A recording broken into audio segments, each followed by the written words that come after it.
Welcome back to the Wedge 52 Gridiron Podcast. I'm your host, Wedge. Today's episode will be the Ravens at Chiefs Week 1 preview.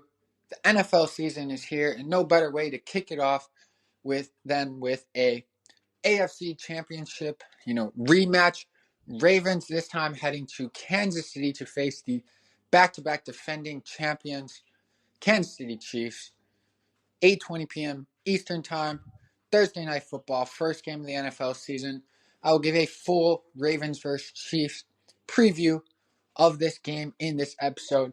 Before we do that, please make sure you leave a comment, some of your thoughts, press that follow button, subscribe on all platforms, turn on all post notifications with that link below to stay up to date on everything Wedge 52 Gridiron and NFL related as we kick off this NFL season. We survived the off season, and now let's jump right into today's episode. Starting off today's episode, game like I mentioned, Thursday, September 5th, Ravens at Chiefs, 8:20 p.m. Eastern, first game of the 2024 NFL regular season. Heading to Kansas City, where the Ravens are facing the Chiefs, defending back-to-back Super Bowl champions for Patrick Mahomes, Andy Reid, and that Kansas City team. 3 out of the last 5 Super Bowl champions in that Chiefs team right there. Let's first jump into some numbers, stats, things to look at. And then towards the end, I will give my Ravens 3 keys to the game as they head into Kansas City for week 1. Starting off here, first couple things I want to talk about some of the Chiefs' playmakers on offense.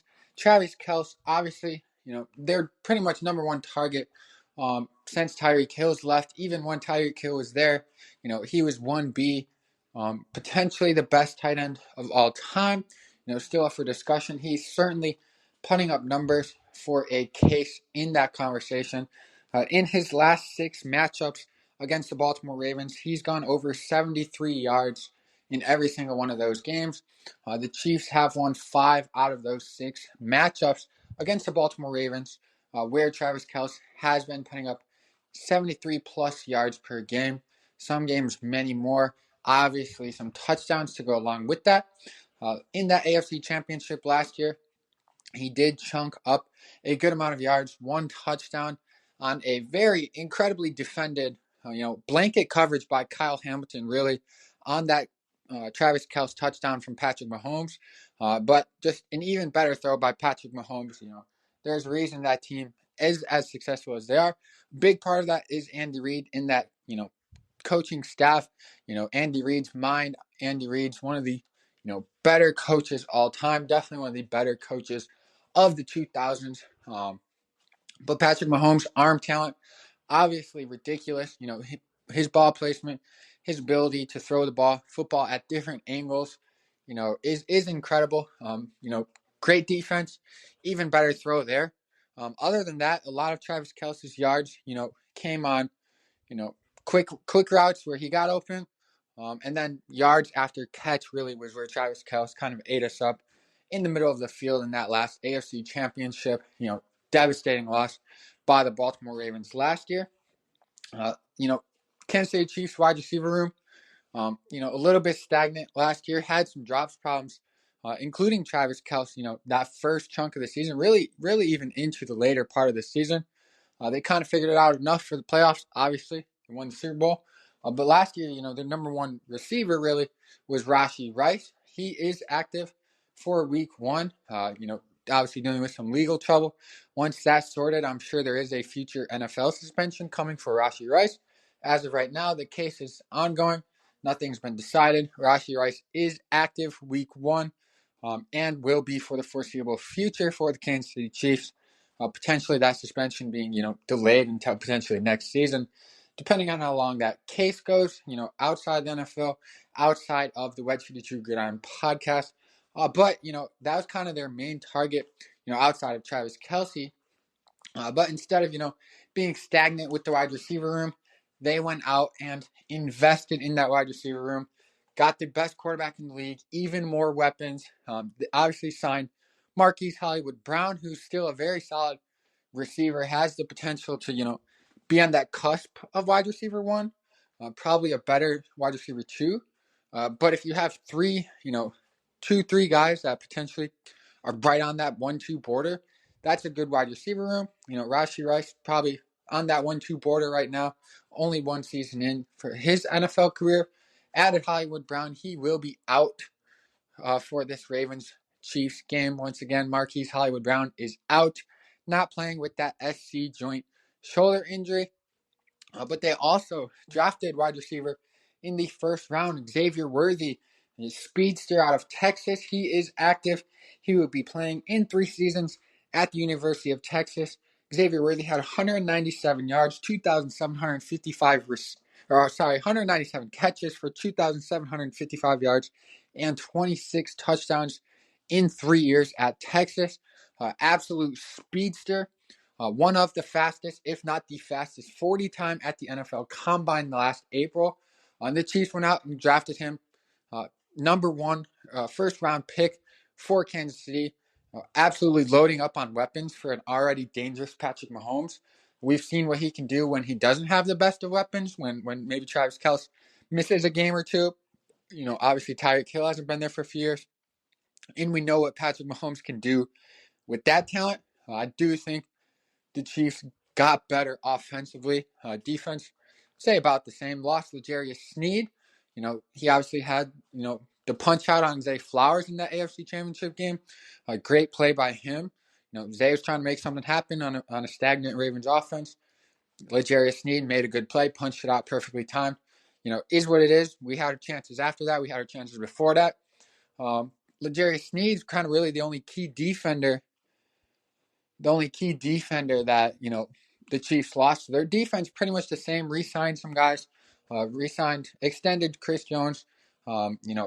Re-signed / extended, another defensive end, one of their linebackers, so defense primarily the same for that Kansas City Chiefs. Offense reloaded. Luckily for the Ravens' sake, Hollywood Brown will be inactive for that game. But the Baltimore Ravens are going to have to defend against Rashee Rice, Xavier Worthy, and Travis Kelce. Good thing the Baltimore Ravens, I think personally, have the best defensive back room. Kyle Hamilton, Marcus Williams, Eddie Jackson, Marlon Humphrey, Brandon Stevens, Nate Wiggins, AJ Tampa, Bo Braid, Sanasi Kane. That is a loaded defensive backs room. They're going to be very important in this week 1 matchup, defending that speed on the outsides in the ever dangerous Travis Kelce, cutting it up probably primarily in the middle of the field with Worthy and Rice on the outsides. They are going to play a big part and will have some help from the likes of the best linebacker in the league, Roquan Smith, and a solid front defensive line led by Nnamdi Madubuike. Moving into the next, part of that, Ravens defense last year, obviously first in the league in fewest points allowed at 16.5, points allowed per game. That's going to be huge to see how much of that can carry over.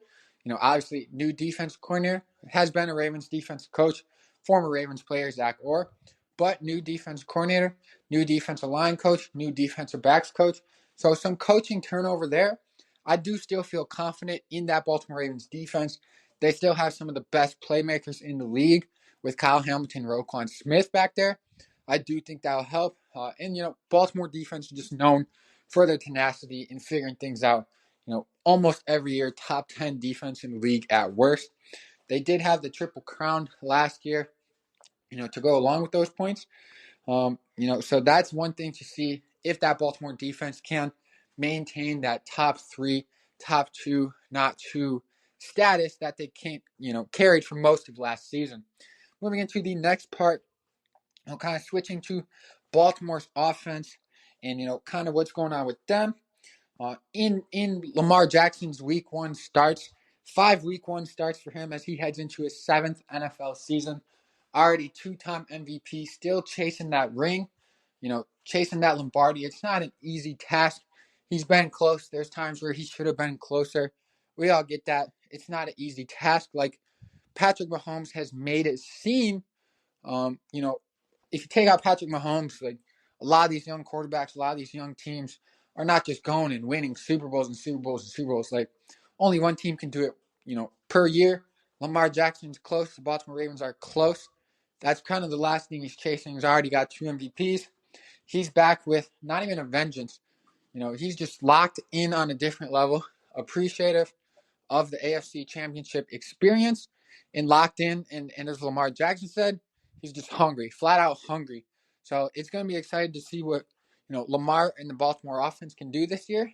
In his 5 starts as a starter, week 1 games, he's 4-1 as a starter in week 1. Averages 207 passing yards, 2 passing touchdowns, and 69.5% completion percentage from Lamar Jackson in week 1 games. Doesn't run the ball a whole lot week 1. I would expect that to kind of be, he's going to take what's there. But, averages 30, 40 rushing yards per game week 1. Not his go-to in week 1. Kind of likes to save it as long as he can before busting them out. Surprising defenses when they're not expecting it as much or maybe thinking he's going to stay in the pocket more. He will run the ball, though, if the lanes are there. Lamar Jackson is, always known to capitalize on rushing lanes that you leave in the pocket. I do think, no rushing touchdowns as well for Lamar week 1. I do think having King Henry, if you listen to, one of my past couple episodes here on the Wedge 52 Gridiron, King Henry, Derrick Henry. If you have not heard, Derrick Henry is wearing the black and purple this year. Best pure running back of the past 6-7 years in terms of rushing ability. Dude is the king for a reason when it comes to rushing. He's wearing purple and black this year. King Henry last year in what some people considered a down year for Derrick Henry had 1,167 rushing yards and 12 rushing touchdowns last year. That's considered a down year for Derrick Henry. This is the dude who's led the league in rushing yards multiple times. This is a dude who's led the league in rushing yards multiple times and been second in the league for yards after contact. Get that again. The yards after contact a couple of times in his career.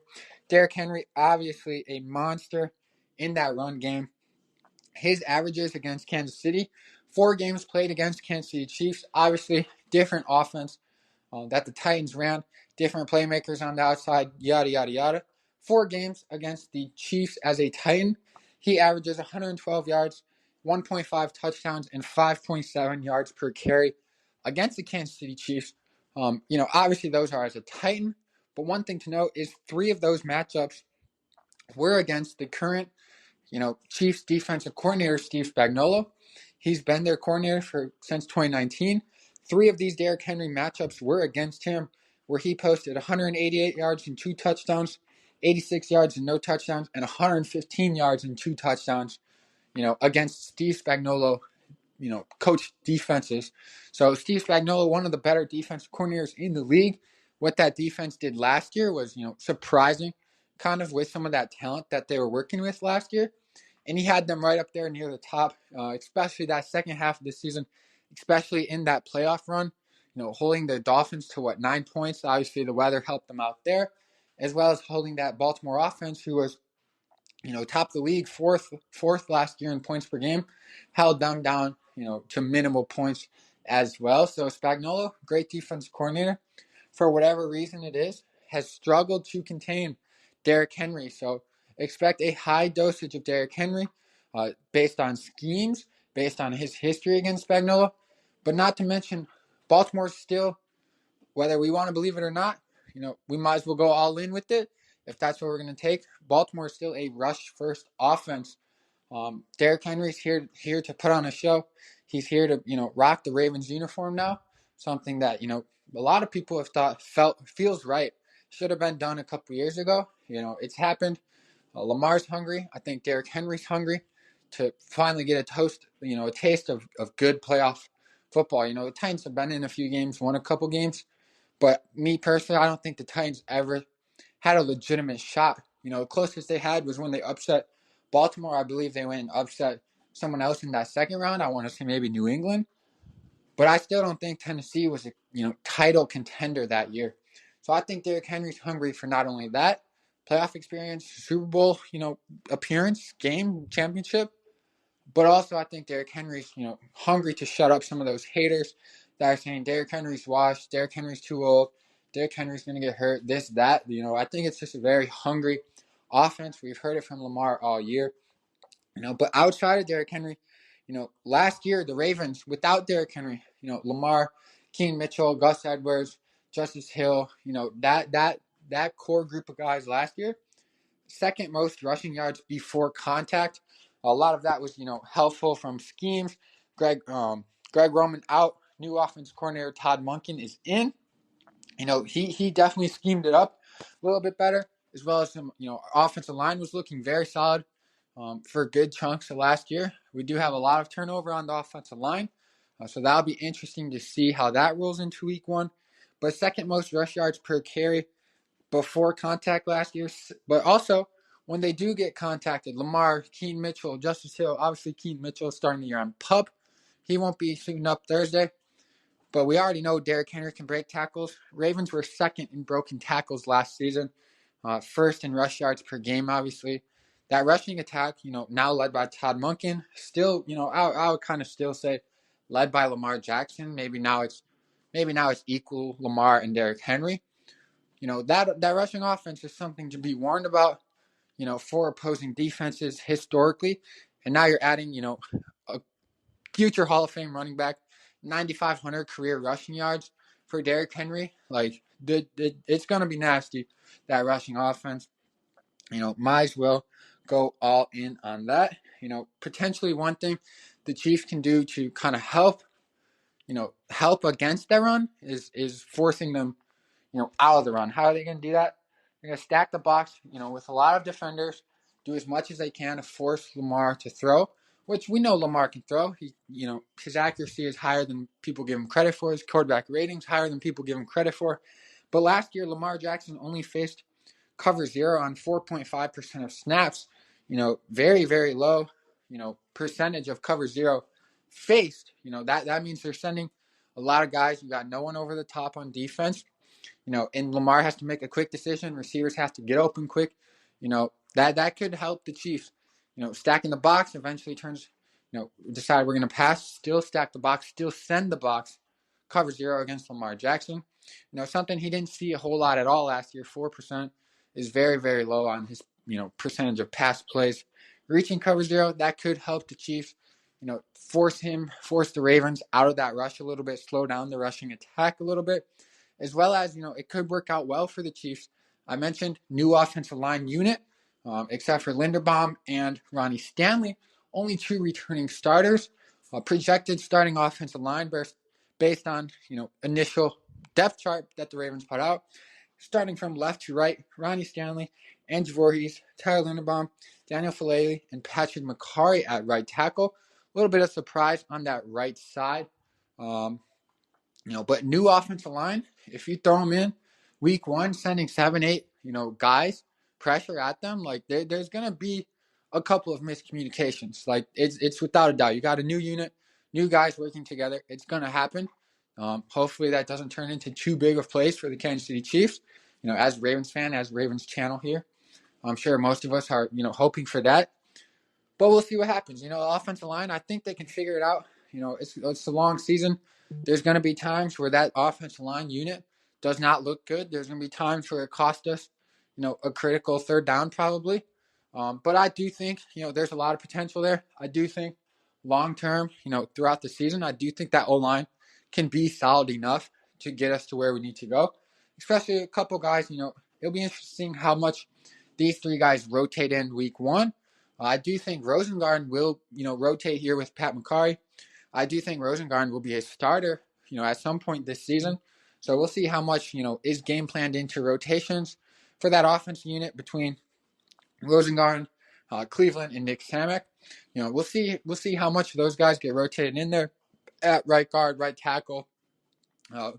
Based on performance of Falele and McCarry, or based on they're playing good, but we're not quite sold on it. Like let's get these guys drive. So that'll be interesting to see with that offensive line. I do think, I'm not surprised if they're gonna let up 2 or 3 sacks in this game, especially going against Chris Jones. One of the better defensive linemen in the league, probably the best defensive tackle in the league now that Aaron Donald retired. I don't think anyone would have much of a debate about that. It's going to be a lot for those guards. Two new guards, one new tackle. They're probably going to allow 2 or 3 sacks. I wouldn't be surprised. Hopefully, it's not in critical moments.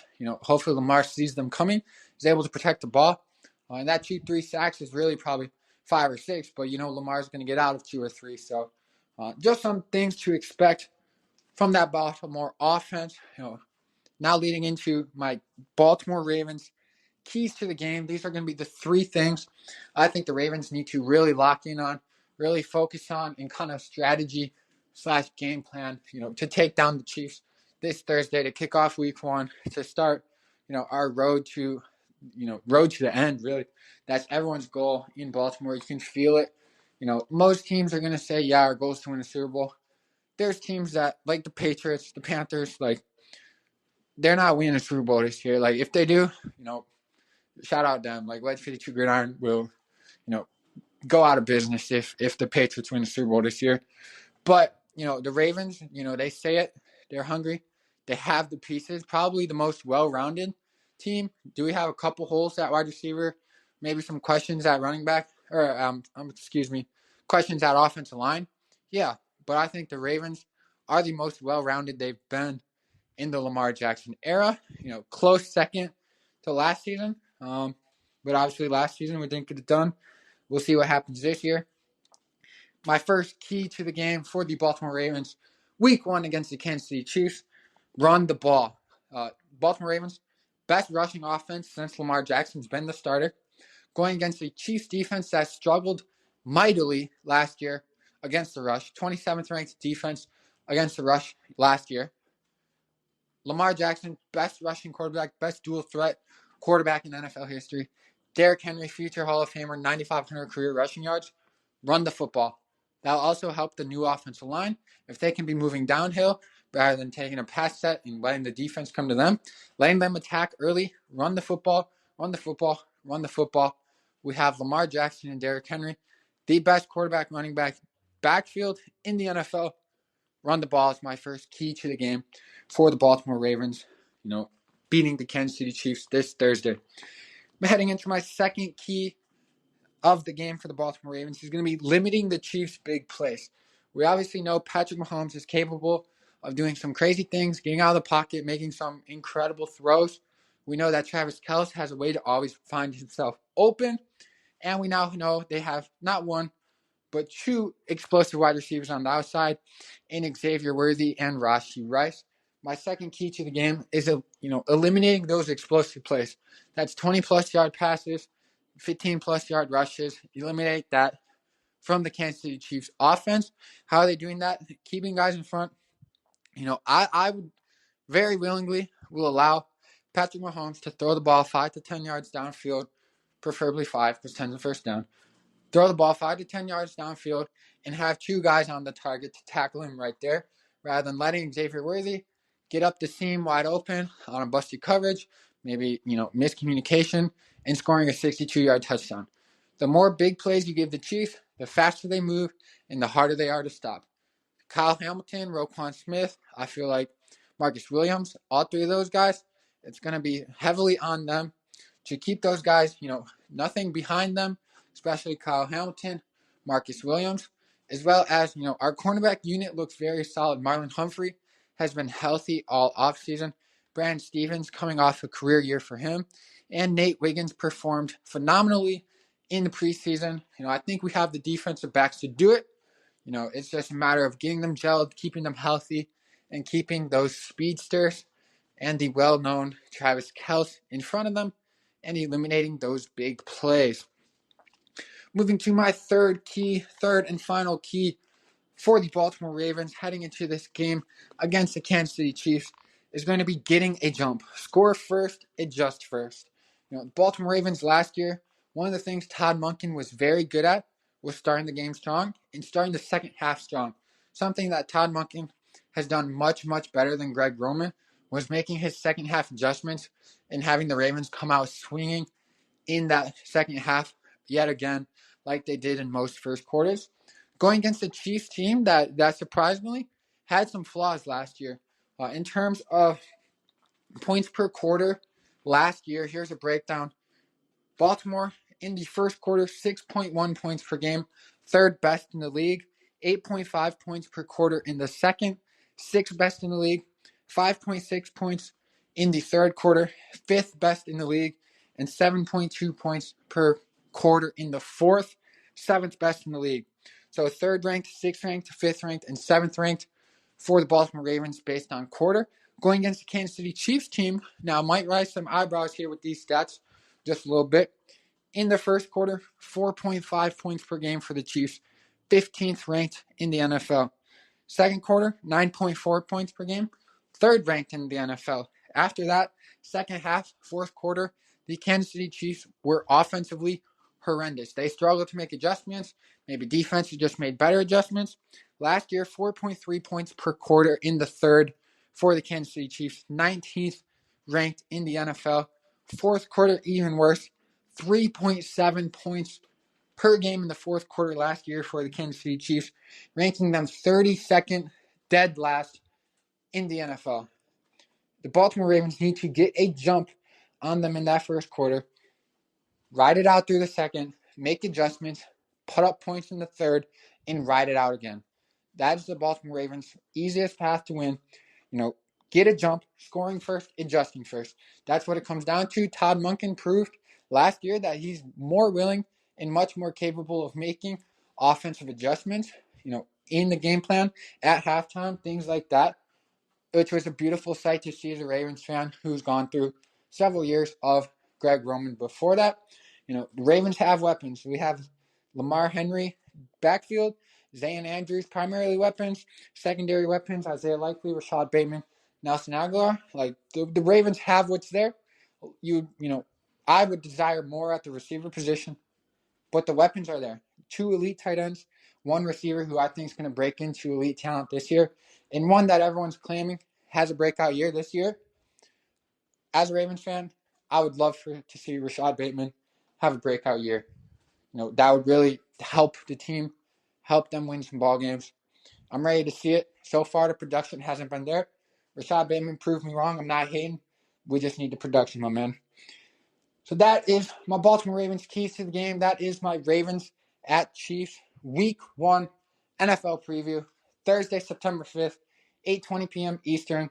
The NFL season kicks off. All eyes on the Ravens and Chiefs as a AFC Championship rematch. What really potentially was, the Super Bowl, I would say, out of the championships and Super Bowl, probably the most, intense game last season. Ravens didn't come out on top. We'll see if they come out on top this week, as the NFL season kicks off. Thank you all for listening so much. Please make sure you press that follow button. Leave a comment wherever you're listening to this. Check me out Instagram, Twitter, Spotify, YouTube, Apple Podcasts. The link is in the description. And most importantly, remember, go Ravens.